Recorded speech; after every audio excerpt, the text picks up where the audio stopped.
Mark, živijo. Jaz sem Miha Macini, tisti človek, ki je napisal Zvezde vabijo, to knjigo, ki ti zdaj bereš. Moram reči, da sem jo pisal jaz zelo z veseljem, no? In sem najprej vedel, kakšna je skrivnost, ki je na koncu te knjige. Ampak jaz tega ne smem povedati, ne. Štos knjig je lih v tem, da mi v glavi, ko beremo, sestavljamo, kdo so ti ljudje, pa si jih predstavljamo in kaj se dogaja in kdo je tisti, kaj na koncu. To je kot uganka. Mi ugibamo, kaj se bo na koncu zgodilo. In zraven uživamo, če je smešno ali pa tako. In zdaj, seveda jaz, ti kot pisatelj, tam, ko sem jaz to pisal, ti nisem nič tam skrival, vse je to povedano, ti pa moraš ugant, kaj se na koncu zgodi. In zdaj, če golfaš, pa sam konc pogledaš, poj ni isto, ne.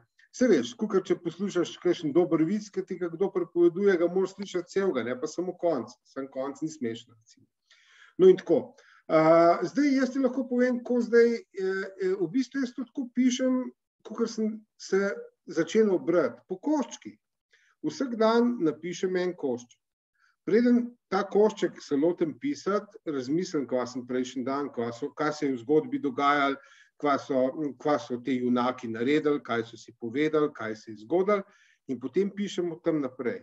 In tako v bistvu jaz tudi knjige berem, po koščkih. Vsak dan pomalo, zdaj včasih se mudi, pa moram poveč. Ampak drugače pa košček, pa vstanem, pa se malo sprehodim, zato da kri pride v možgane, pa se pa spet usedem in še košček naprej. Zato so pa knjige razdeljene na poglavja, pa na odstavke in tako naprej, da lahko malo vdihneš, pa razmisliš, kaj se tle dogaja, pa se predstavljaš. Skrivnost dobrega branja po mojem v tem, da živo vidiš te osebe. Pa sigurno se te osebe, ki so v romanu, te spominjajo na koga, ki ga ti res poznaš. In zdaj pa tako pomisliš, pa ta je pa ka on, ali pa ka ta. In najdeš te osebe in nenadoma je veliko bolj zanimiv. In pol na neki točki se pa zgodi, da padeš not in obračaš strani in bereš in potem te mama pokliče ali pa kdo in nočeš iti iz tega, nočeš zapustiti to knjigo, dokler ne prebereš do konca.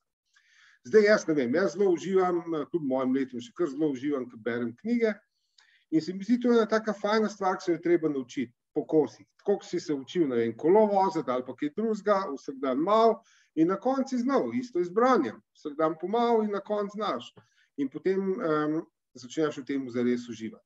Okej, nič, srečno branje ti želim, nisem izdal nobene skrivnosti, ker pisatelji tega ne smemo početi in uživaj v knjigi. Okej, pozdravljen.